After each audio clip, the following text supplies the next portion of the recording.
Hello my good friends, how are you? I'm Mari Thurger and today I'm going to talk about the rune Mannaz. In my opinion, when we consult the runes, we are consulting the deep concealed wisdom of the higher self. And as such, the runes help us to sharpen our intuition. But if there is any rune which has locked within itself the true potential to help us think for ourselves and improve our cognitive thinking, that rune is certainly Mannaz. Mannaz means mankind, humankind, the true essence of the human being, the divine spark specifically in the structure of the human intelligence. It is the very essence of all humanity, which as one reflects a collective potential capable of surpassing any limitations of the realities we live in. Perhaps this is the best rune that describes, in short and certainly in a simplified way, the complexity of the human psyche, the division of the human individual mind, the conscious and the subconscious, and thought and memory reflected in the concept of Odin's two ravens, Hugin and Munin. Mannaz is the rune that settles the difference between human spirit and all other life. It is the development of the intellect, the rational mind, a continuous process to reach perfected intelligence. Mannaz is the projection of the divine psychic order and reflected in humanity, and that psychic order is projected from humans and into infinity, into time and space, circulating from generation to generation. Now, as you remember, the previous rune is the rune that represents the horse and the link between the animal and mankind. The next rune, which is this one right here we are talking about today, Mannaz, is the rune of mankind, specifically focused on the human figure and its role and development in the cycle of birth, life, death and rebirth, or the cycle of creation, development, destruction and transfiguration, represented by the runes as a whole. All runes are stylized representations of something. Some are surely perhaps easier to understand than others, but in pictographic representations and ones as complex as the runes, we can see many things all at once and nothing at the same time. So it's not easy to understand what Mannaz represents in its stylized form, but perhaps if we look closer and taking into consideration that this is the rune of mankind, perhaps it represents a man and a woman, embracing, connected, male and female, the anima and the animus. Animus as the unconscious masculine side of a woman, and the anima as the unconscious feminine side of a man, each transcending the personal psyche, creating the perfect union of human consciousness and opening up the communication between worlds, between realities, which is also reflected in the concept of Hugin and Munin, Odin's ravens, as I have previously mentioned. The characterization of the two aspects of the mind together, creating a balanced sentient being, in balance with the conscious and the subconscious. As we often see in the sources, Odin is always in a constant psychological struggle, practicing Seder, being labeled effeminate, heregi, horgr, the reflection of the two sides of the brain that form the individuality of a person. Again, Hugin and Munin as ravens, as the figure of Odin, the projection of the mind in a metaphorical sense of taking flight, transcending, aligning and extending. Hugin is the very concept of hugr, which is understanding. It is the thought, the mind itself, and the conscious qualities of the mind that can be projected outside its physical existence. And the main concept also to understand the subject of shape-shifting. I've already done a video about it, about shapeshifting. You can watch it right here if you have the time, of course. And then we have mooning, from mini, memory.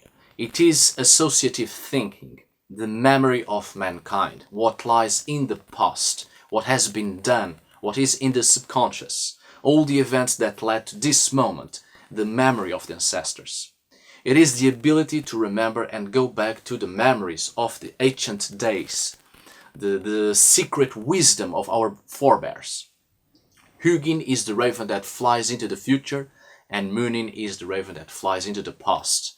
And the knowledge of both combined presents an alignment, a clear understanding of existence, as the future is the reflection of the past, and the past already reveals the future. And in our own consciousness, existence is timeless, because the mind is capable of traveling through memories, between moments, and as such, in our own consciousness, there is no time, there is no past, present, or future, because all become the same. And that is the very conscious reflection of our very essence, the everlasting conscious of each individual, the spirit, the soul, if you prefer to call it that, which is consciousness itself, existing in a timeless and spaceless continuation. That is Mannaz, the spirit of mankind. Mannaz is the human mind. It is thinking and analysis, the human condition itself, not only as individual existence, but each existence belongs to the whole, and as such Mannaz represents mankind, people at large, the collective existence, the collective consciousness, the world of humans. Mannaz is the human intelligence and awareness, and it is the social order and the orderly psyche of the divine having a direct influence in life. The spiritual becomes human and lies within the human and experiences what it's like to be a human, and the knowledge gathered by the interaction between the human and the rest of life. And Mannaz is the memory itself of all mankind, all humanity, and the mental powers of each individual combined to create something greater. It is the struggle of being a human being and trying to perceive life from that point of view. Through this struggle to understand existence itself and the reality we live in, and trying to transcend this reality, the human mind evolves, it develops, it becomes perfected, and the human being activates the dynamics of its own higher self, unlocking its mind's eye, opening up the third eye, if you will. Mannaz, therefore, is the awareness of our roles as co-creators with the gods and with the rest of nature. Mannaz is mental and spiritual potential. Every sentient being has potential. If there is consciousness, there is potential. Human beings have all sorts of talents, abilities, the power to create, and of course the power to destroy. There is a high amount of creativity that helps mankind through the journey of life. It's not just about one single individual, right? But all of mankind. Each individual has potential and passes on that potential and knowledge to others. And there is a continuation of knowledge, a continuation in development throughout the existence of humanity. We develop our abilities, our talents, our skills. We augment our creativity. This is part of the process of evolution. So the rune Mannaz also represents that development of humanity through time. It's a continuous process reaching each individual, keeping the knowledge and spreading it, moving forward. It is our legacy, reflected in tradition, and as such, tradition is not meant to be stagnated, but it is meant to flow and evolve alongside humanity. Therefore, Mannaz is the basis of human spirituality. Through the combination of knowledge, memory, thinking, a psychological balance is created, and the human mind transcends the reality of its physical existence. Again, the combination of the conscious and the subconscious, Hugin and Munin, thought and memory, the anima and animos, this spectrum of the individual's consciousness that must be awakened from its dormant and repressed state within the human subconscious. It is the opportunity for the balance of gender to be dismantled, obtained, and ultimately manipulated when the conscious and the subconscious lie in balance and project the very essence of the individual, projecting its mind when the understanding of our own higher self becomes clear, and then we transcend. This is the very concept of Odin when we see this projected in this deity in the sources that refer to his condition as shape-shifter and practitioner of Seidr. Not a shallow representation of a male-centering chauvinist, but a powerful force, much more fluent and much more complex, of the human existence itself, the human spirit, and the ability to transcend, to transform ourselves, to shape-shift and become the very fluidity of the being, without being restricted to one single physical existence. And instead we become much more than our physical appearance indicates. Before we go any further, I don't think I have stressed enough the importance of this rune and the power it contains, and the expression of that power, which is the key to understand spirituality within the human being, I think. Or rather, the human being, like every other form of life, is a spiritual being, but has a hard time processing that, understanding that, precisely because humanity is very creative, and all sorts of ideas were constructed to understand the spiritual, to understand the mysterious forces of life and death, and of creation and destruction. So mankind created religions to explain the spiritual. And that creative ability was the very thing that unfortunately prevented humanity from actually understanding the spiritual. It's a paradox, really. That which was created to help understand the spiritual would prove to be the very thing that would destroy the understanding of the spiritual. And indeed, prevents humanity from reaching spiritual understanding. Humanity has a natural impulse to seek to comprehend the mysteries of life. And we strive to master these mysteries, to achieve greater awareness. Anyone is capable of reaching the knowledge and awareness of the higher self, getting to know and understanding the spirit, our very essence. And most religions affirm that this can only be possible by following those same religions and gods and rules and dogmas, and having a religious mind in order to obtain enlightenment. But enlightenment is not strictly some sort of reward of the religious mind.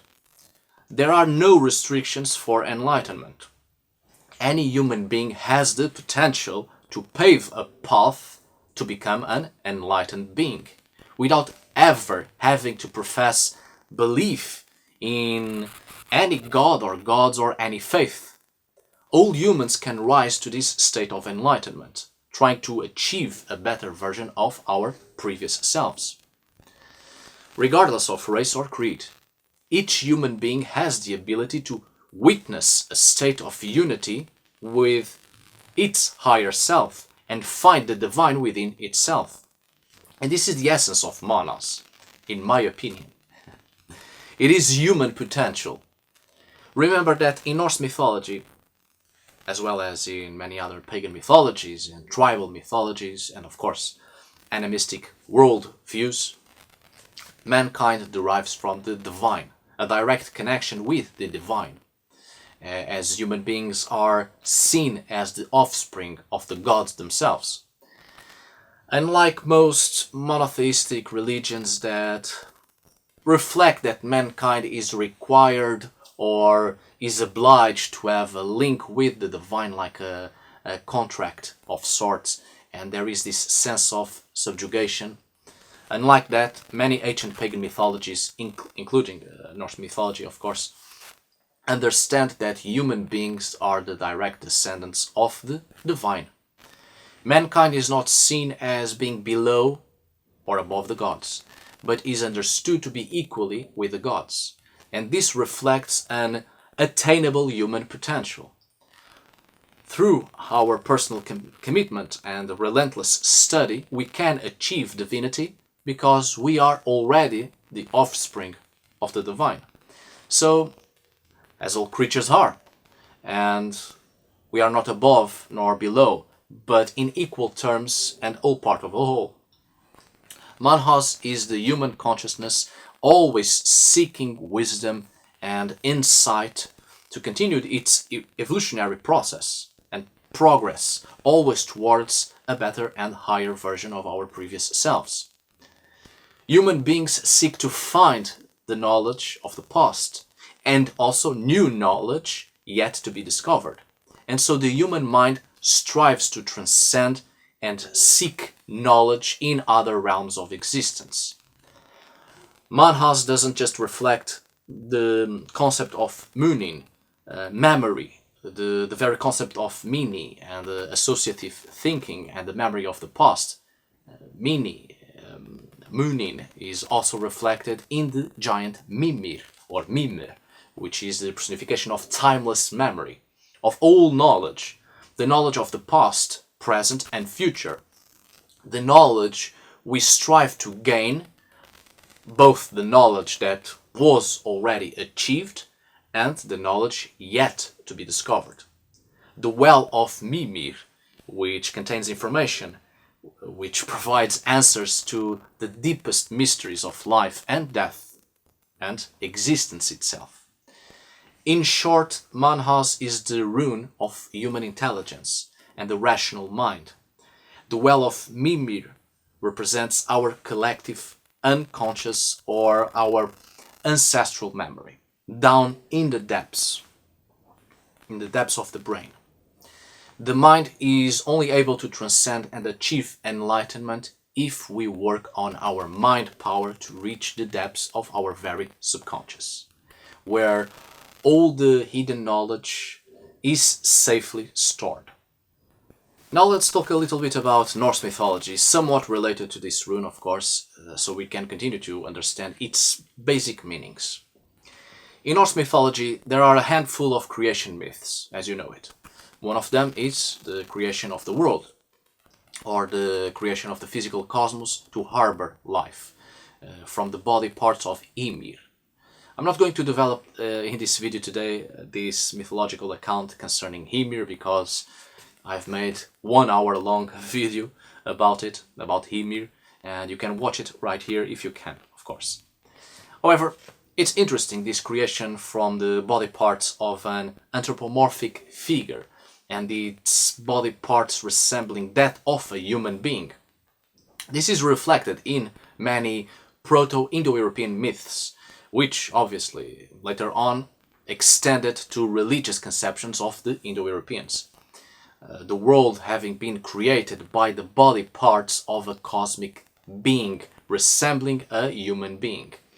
And in most myths, the body parts, or the body itself, is divided by 3 parts mainly, which point out to the archaic hierarchical structure of early urbanized societies, in the belief that they were divided by 3 main groups: the elite, or those who ruled and administrated the law and judgment, and then the warrior class, and finally the providers, the farmers, craftsmen, hunters, gatherers, those who provide.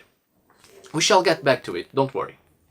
Anyway, this cosmic being from whose body parts the world was created in many mythologies, is perceived to be hermaphroditic, and a hermaphroditic being, neither man nor woman, but both, as it was perceived in the past, the junction of both genders, which indeed we see reflected in this rune, which might very well be the stylized representation of both genders coming together, embracing both powers combined for a beneficial outcome of the community, or simply being the progenitors of humankind, which leads me to talk about a little bit about Osk and Hembla, the first human man and the first human woman created by the gods out of trees in Norse mythology.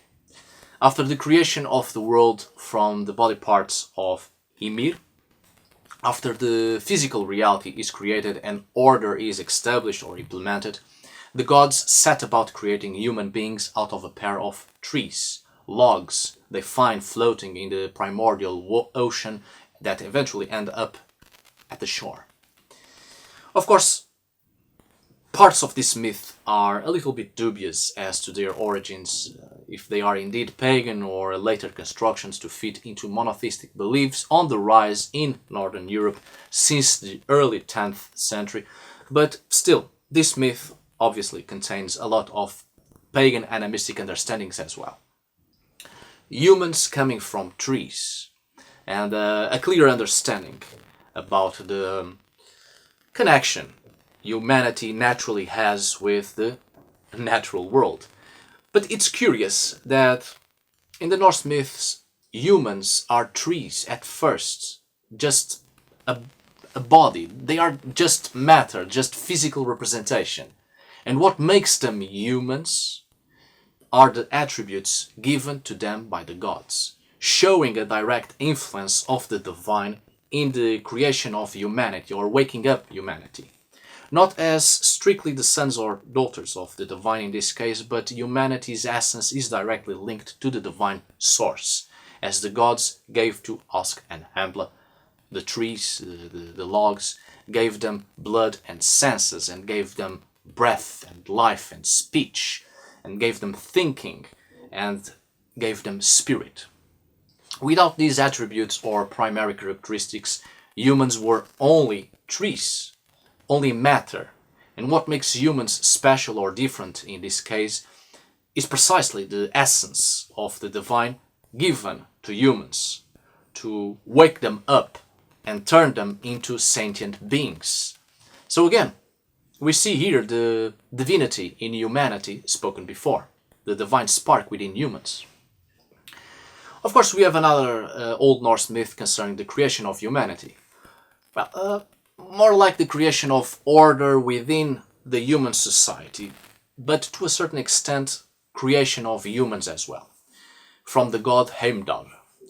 Now, I'm reserving Heimdall for another video, as this Old Norse character is even more dubious than the account of Osk and Hembla. You see, Heimdall was not actually worshipped as a deity or as anything really. There is no Heimdall as a god, and no particular charm or magical incantation or anything concerning Heimdall out of the written sources. Heimdall appears only in the written sources, and there is no doubt that there are many Christian religious conceptions that were transported to the figure of Heimdall, and he seems to be a literary phenomenon. However, in this literary character we see a lot of pagan conceptions as well, which leads me to believe that Heimdall is the product of various religious conceptions, and there may indeed have been at a certain point a pagan god or gods, forgotten by now, whose actions and attributes were transported to Heimdall. Aside from the fact that Heimdall in later sources became the champion and guardian of Asgard, and has an active role in Ragnarok, which clearly shows parallels with the Archangel Michael and his role as champion and guardian of heaven and also his active role in the apocalypse. Aside from that, there is an interesting Old Norse source named Rígstula, the Song of Rig, and Rig being Heimdall in human disguise. In Rígstula, we find further elaboration in the development of mankind and how they came to be. We have the description of 3 human couples who are visited by Heimdall under the disguise of as Rig. Rig shares the beds of each couple, bestowing upon them a new offspring, the very beings who are the link between the human and the divine. Of course, this also reflects ancient fertility beliefs related to orgies, and this may indicate that this character contains within him Vanir fertility rituals. So this character in some aspects might have been once a lost Vanir deity, but no point in developing this right now, not here and not today. So here we see again human beings as being descendants of the gods directly. Humanity existed already, but Heimdall intervenes and has sexual intercourse with the 3 different human couples. And the next generation of humanity are the direct results of an intermarriage of the natural and the supernatural. These 3 couples represent the 3 main social classes that form the basic structure of the Old Norse society. The 3 classes are thralls, thrallar, which can be both slaves and also free people, and paid workers, but being the lowest class, and even wealthy people could end up as being thrall, as being slaves, as a payment for a crime or as a means of survival when old wealth was gone. And then the other class are the craftsmen and farmers, the providers of the society. And the final class are the noblemen on the top, nobility in general, jarls and kings, the top of the class. And this division in 3 reflects the Proto-Indo-European early conceptions of hierarchy within early urbanized communities with a clear development of administration and setting out order, which would later on be reflected in many Indo-European conceptions of the division of the society and the world itself, as we see in Ymir and the division of his body, the division into parts, and from each part came different beings, different classes of early life. Please watch the video I've recommended right here. And also we see this division in various pagan societies of the past up until the Iron Age and some well into the medieval period. A division in a pyramid of sorts, starting with the priest-king figure at the top, the elite, nobility, then the warrior class, the protectors, and the lower class are the providers, the farmers. We see this reflected in Hymir's body as well, when it is still alive.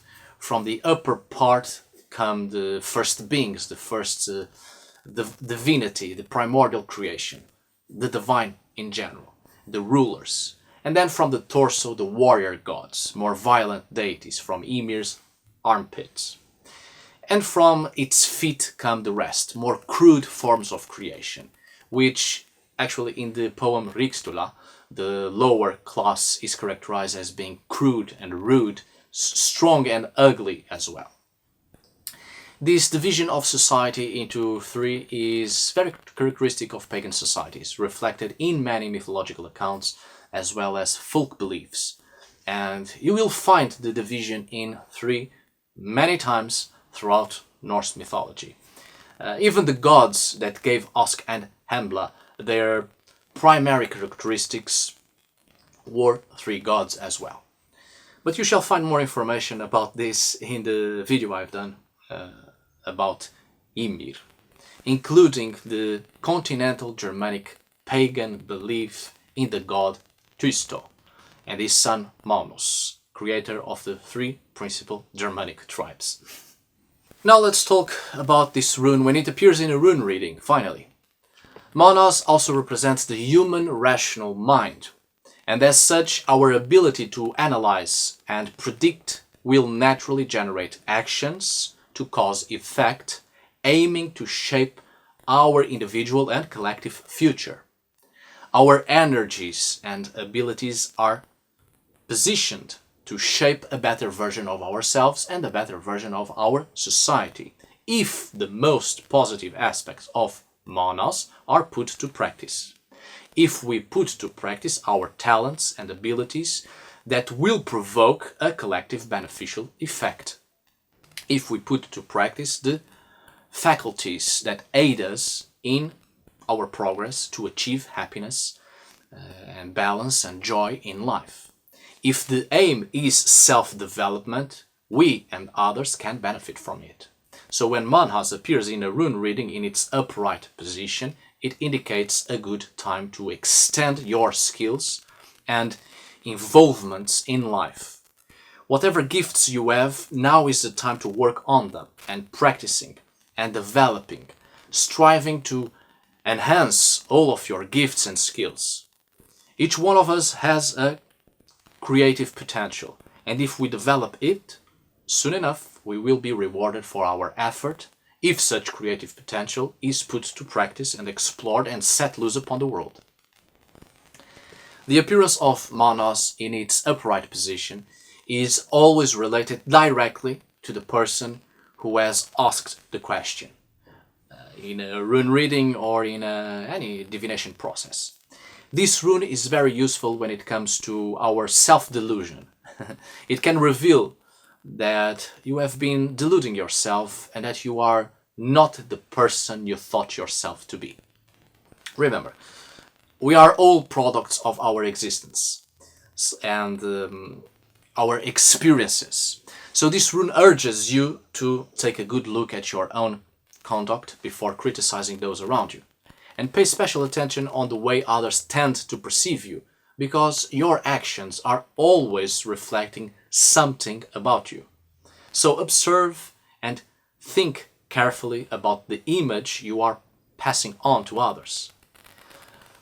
Of course, people more often than not are too quick in judgment and often misjudge, but still, you are passing on a certain image of yourself, something you may not actually be.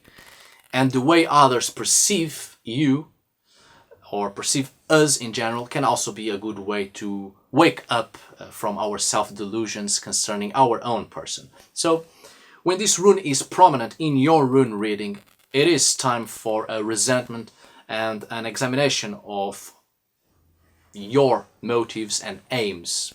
And equally, the motives of others should also be under scrutiny, and you should ask some key questions.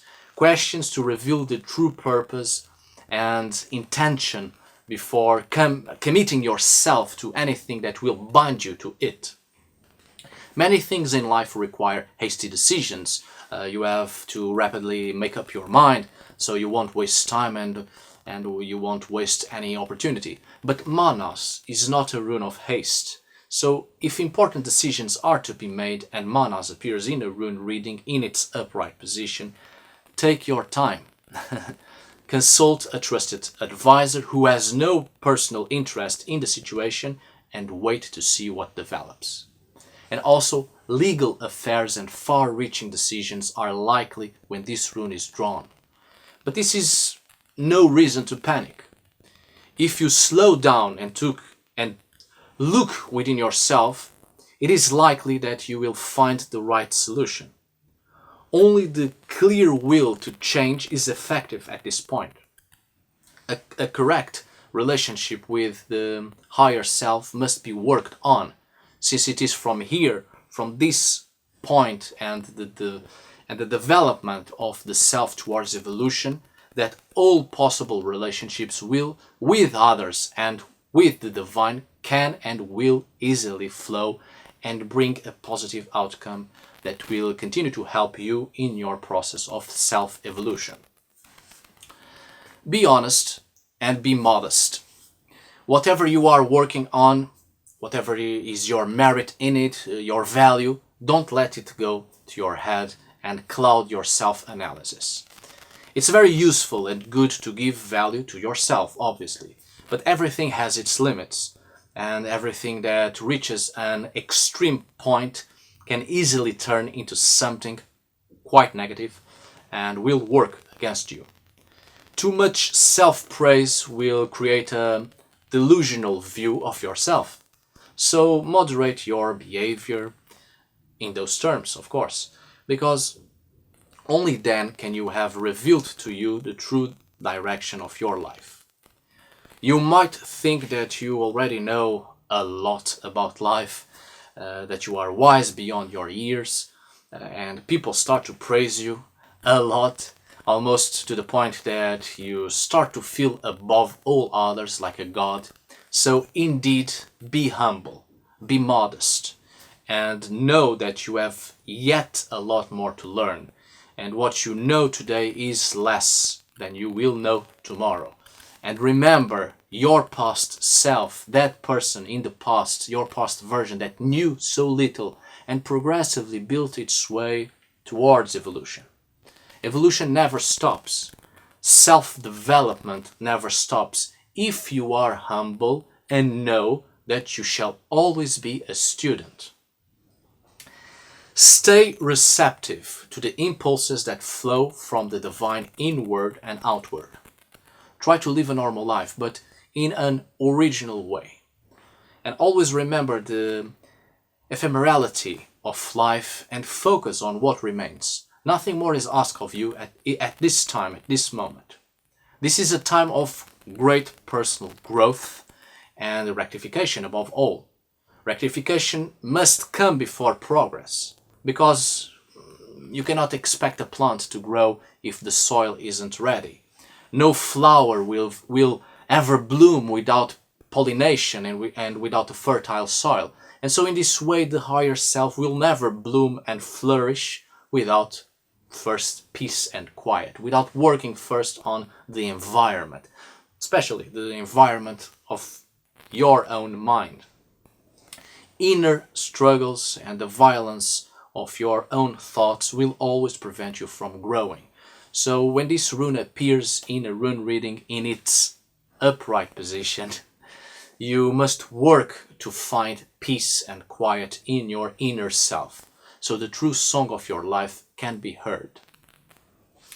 But of course, this is not a rune solely for self-development. This is a rune related to humanity, so do not forget about others. Family, friends, your community, the people that are important in your life, that are crucial to your happiness.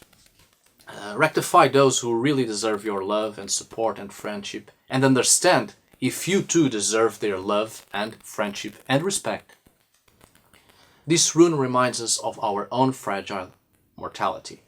So we should focus on also developing patience and compassion. It is a challenge to extend your love to others, obviously. But when you see your love reflected in others and right back at you, that gives happiness, a pure sense of joy. And if you take a closer look at Mannaz, if you divide it in half, you will have two Hunyo, the runes of joy, the rune of happiness. One it's you, and the other is your higher self reflected, a mirror image, and together they form the totality of a light-hearted being who has achieved joy and inner light, the warmth of love extended beyond the self. We human beings are, well, we do not live longer or shorter than anything. We just live and exist. We often fear our mortality because we are reminded that after all we are not that special and we die and disappear like everything else. But all life is special. We too often put ourselves above other forms of life because we think we are far more rational, far more intelligent. Another self-delusion.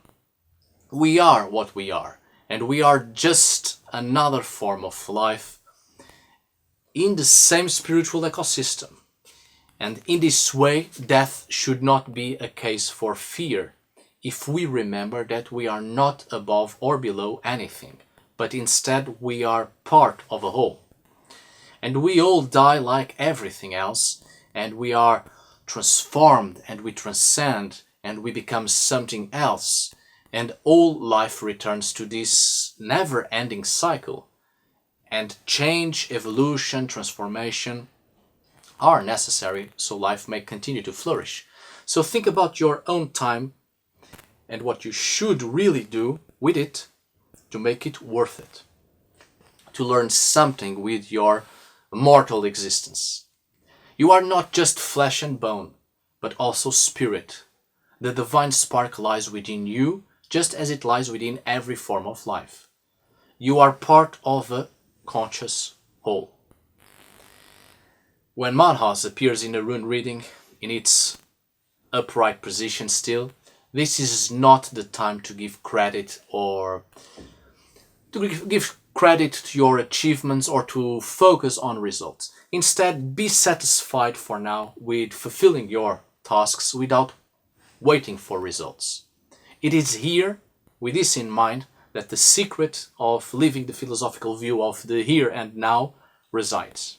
Living this moment and take the best of it. Now, to finalize this, when this rune appears in its inverted position, it is related to depression, a crushing sense of your own mortality. There is blindness. Your mind is clouded and you cannot perceive the path before you. Often such blindness is provoked by self-delusion. There is a detachment from the collective, and you shut yourself in your own perception of reality, and you end up lonely in your own self-delusions, in your own narrow perceptions, because hatred, bigotry, elitism, intellectual arrogance led you to abandon the beauty and the knowledge of the extensiveness and diversity of human existence.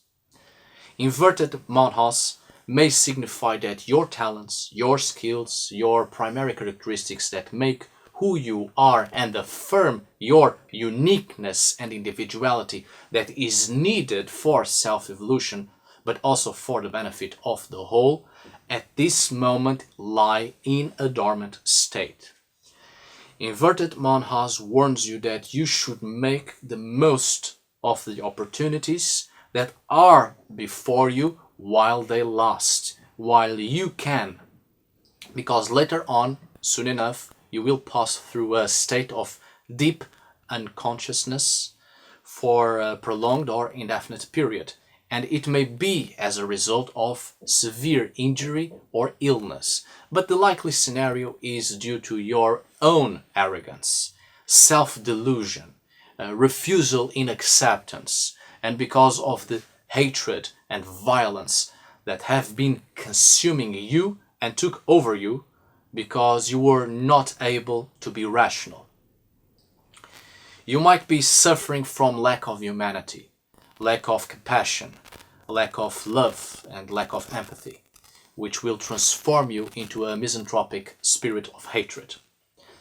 No one survives in this world alone, and if you give humanity a chance, you will find goodness in it. And I know it's hard to believe in that, but that is the real challenge. This is a great challenge indeed, to find the positive aspects of and in humanity. They are there, but if you shut yourself from it, you will only feed the hatred you had already found. And it's easy to hate, but not easy to love. And more difficult still is to share the love that was already difficult to come by in the first place. But it is worth the try. After all, this is a rune of humanity. And if you do not work in your appreciation for the diversity of life and existence, you will not find in others the love that is missing from your life. Because this is a rune of humanity. And it reminds us of our own mortality. And its inverted position, it may refer to the inevitable end after all. The process of grief is very complicated. very complicated thing indeed to deal with. And all the life philosophies we have, all the great quotes from others and good advices and self-beliefs become nothing more than dust in the wind and just empty words. And grief consumes our very essence, down to the very core. And you deal with your grief in the best way you can. And there's nothing you can do when someone you love departs at last. The only thing you can do is cry, and cry as often as you have to. Just let it out. And you hear this from a person who has always shut in his own grief and avoided all feelings so it wouldn't cause pain. I don't remember the last time I cried. It has been years. And I've been repressing it to the point that I now find it difficult to have feelings and even deal with feelings. And the humanity in me, and to a certain extent compassion and empathy, hangs by a thread. I find it extremely difficult to show and have emotion in a variety of ways, sadly. I have denied emotions in such a way that now I am trying to learn how to feel and how to deal with feelings. So that is my advice to you, because often from broken people, we learn from their mistakes and avoid ending up broken as well. So do not contradict your feelings. Do not deny yourself from emotion, even if it hurts and makes you want to cry. If you must cry, just cry. Grief is also part of our mortal condition, and it is also part of life and being alive and feeling alive.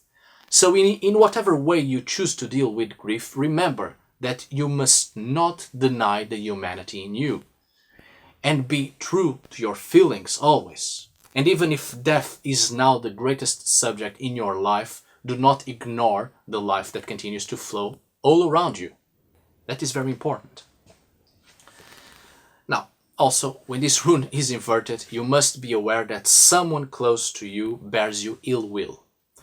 There is a new enemy in the making, but this is not always the case, of course, but just be attentive.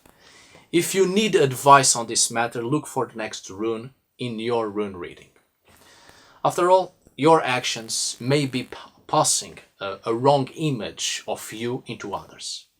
Maybe at this point there is a lack of courage as well, and that is the result of a life blighted by an overly strict figure, or even by a society that is too oppressive and very intolerant towards people like you. Do not feel disheartened. Surely this certainly gives you a lot of anxiety and grief and fear, and it provokes sadness, anger, hatred. But if you remain true to yourself and accept who you are and what you are, it will be easier for you. When you feel comfortable in your own skin, acknowledging your inner self, and when you finally accept what you are and come out and show it, people will eventually get used to it. Those who truly matter.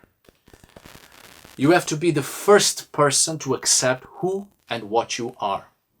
And then others that truly love you will accept as well. So if you feel blocked at this moment, inverted Mannaz suggests starting with being clear with yourself. Don't turn to others right now. Instead, look within yourself, silently and quietly. Look to the enemy of your self-progress. And maybe you will find that your enemy in the making is you. Whatever reality of your life that is now out of place, stop and consider. You will recognize your internal and external enemy as a reflection of what you have so far been unable or unwilling to recognize as coming from within. At this moment, perhaps your greatest challenge is to break free from the habits of the past. In the spiritual life, one is always at the beginning. Alright, my dear friends, thank you so much for watching. I hope you have enjoyed yet another rune video. See you on the next video, and as always, tack för idag.